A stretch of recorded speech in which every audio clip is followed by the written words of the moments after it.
এটার থেকেও আরও ডিপ্রাইভ হবে যদি এই আইনকে সংশোধন না করে ওইখানে যদি এসসির প্রভিশন যদি দিয়ে থাকে, এটার থেকে আরও ক্ষতিকারক হবে। কাজেই যে মূল যে আইন, এটাকে সংশোধন করে সুন্দরভাবে যাতে ইলেকশন করা হোক, এটাই আমরা চাই। তো এই সরকারকে এই বিষয়ে বলবেন আপনারা? আমরা বলবেন কি, আমরা তো বলেছি, আমরা অলরেডি সবাইকে বলেছি, এটা আগেও আমি বলেছি এই কথাটা। আমরা মেমোরেন্ডামও সাবমিট করেছি যেখানে যেখানে দরকার ছিল। ঠিক আছে। সরকার, মিডিয়া বন্ধুদের, আজকে মূলত আমরা চিফ ইলেকটোরাল অফিসারের সাথে আইপিএফটির 4 জনের এক প্রতিনিধি দল দেখা করেছি, আলোচনা করেছি এসআইআর। এখন আপনারাও জানেন যে ত্রিপুরা রাজ্যে এসআইআর নিয়ে কাজ চলছে।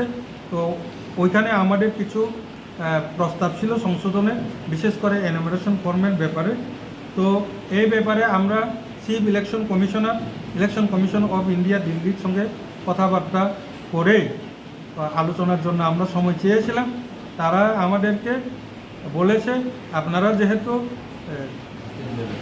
আপনারা যেহেতু রিকগনাইজ পলিটিক্যাল পার্টি, আপনারা ওইখানে আলোচনা করতে পারবেন, কারণ দিল্লির পরিস্থিতি এখন সেই রকম রাজনৈতিক একটা পরিবেশ সুবিধাজনক নয়, যে কারণে আপনারা ওইখানে আলোচনা করবেন। আমরা চিঠি লিখছি চিফ ইলেকশন কমিশনারের সাথে। তো আপনারা তাদের সঙ্গে আলোচনা করবেন, আপনাদের যা যা বক্তব্য আপনারা তাদের সঙ্গে আলোচনা করবেন, তারা আমাদের কাছে পাঠাবে। তো তখন আমরা বিবেচনা করব। তো এই হিসাবে এটা হলো ইলেকশন কমিশন অফ ইন্ডিয়ার যে চিঠি, যে চিঠিটা চিফ ইলেকশন অফিসারকে আমাদের রাজ্যের অফিসারকে পাঠিয়েছে। এই চিঠিকে বেশ করে আজকে 6 তারিখ অগাস্ট 2026 তারা আমাদের সঙ্গে আলোচনার জন্য সময় দিয়েছে। যে এই অনুসারে আমরা আজকে এসআইআর নিয়ে আলোচনার জন্য আমরা চিফ ইলেকটোরাল অফিসার সাথে আমরা দেখা করেছি। আমাদের 1 নম্বর বক্তব্য প্রস্তাব হলো যে যেহেতু 2005 ভোটার তালিকাকে বেশ করে রাজ্যে এসআইআর চলছে, এনুমারেশন ফর্ম দেওয়া হচ্ছে, তো ওই ভোটার তালিকাতেও জেনুইন ভোটার নাও থাকতে পারে।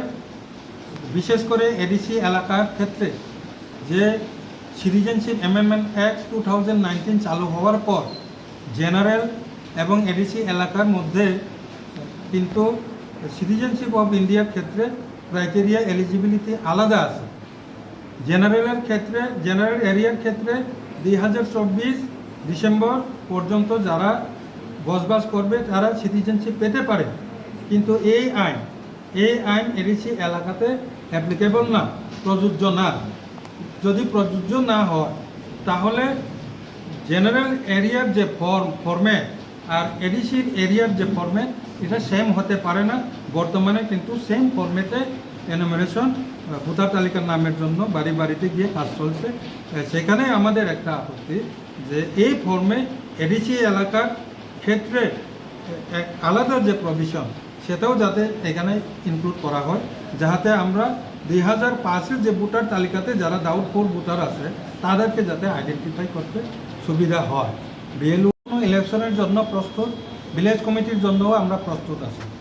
তো আমাদের দাবি এই জায়গাতে, আমাদের স্পষ্ট দাবি ছিল, আমি আগেও বলেছি, এডিসি এলাকাতে আইনের কিছু সংশোধনের দরকার আছে।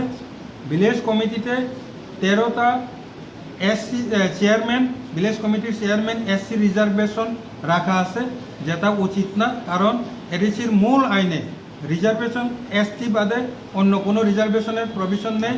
আনরিজার্ভ থাকতে পারে, এসসি রিজার্ভ হতে পারে না। এটাকে সংশোধন করে যাতে ভিলেজ কমিটি ইলেকশন করা হয়, যাতে ওইটা এসসি রিজার্ভ না বলে আনরিজার্ভ বলে উল্লেখ করে আইন সংশোধন করে ভিলেজ কমিটি ইলেকশনটা যাতে করা হয়, এটাই আমাদের প্রস্তাব আছে। তো তারপরেও যদি ইলেকশন করলে আমাদের কোনো আপত্তি নেই, আমরা সর্বদাই সবসময় আইপিএফটি প্রস্তুত।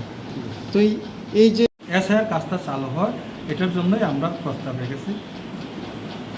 এই প্রস্তাবটা আমরা তাদের সঙ্গে আলোচনাও করেছি, খুব সুন্দর ডিসকাশন হয়েছে। তারা কথা দিয়েছে আমাদের যে প্রস্তাব ইলেকশন কমিশন অফ ইন্ডিয়াতে পাঠাবে। তো আমরা একটা পলিটিক্যাল পার্টি হিসাবে যা করণীয় আমরা করেছি, কিন্তু দুর্ভাগ্যজনক হলো এখন পর্যন্ত কোনো ন্যাশনাল পার্টি, বিশেষ করে আইপিএফটি ছাড়া কোনো রিজনাল পলিটিক্যাল পার্টি এসআইআর নিয়ে কেউ সিরিয়াস না, কেউ আলোচনাও করেনি, কেউ মেমোরেন্ডামও সাবমিট করেনি। খুবই দুর্ভাগ্যজনক। মাঠে ময়দানে তারা এসআইআর নামে পাবলিকের সামনে চেলাচ্ছে, কিন্তু এই আসল যে জায়গা যখন কাজ চলছে তখন কিন্তু সাইলেন্ট, কেউ কথা বলেনি। তো যে কারণে আমরা অনুরোধ করব, এখনও সময় আছে, বিশেষ করে অন্য রিজনাল পলিটিক্যাল পার্টির তরফ থেকে আমাদের অনুরোধ থাকবে, আমরা যেভাবে সংসদের জন্য প্রস্তাব রেখেছি, আপনারাও যদি প্রস্তাব রাখেন, আমাদের বিশেষ করে এডিসি এলাকার রক্ষার্থে আমরা এই দাবি তোলা অত্যন্ত জরুরি। তো আপনাদের মাধ্যমে এই প্রস্তাবটা সমস্ত জনগণ, সমস্ত পলিটিক্যাল পার্টির প্রতি আমাদের একটা অনুরোধ থাকবে, আপনারা সিরিয়াস হন। শুধু মাঠে চিল্লালে হবে না, কাজের সময় আপনারা ইনভলভ থাকতে হবে, এটাই আমাদের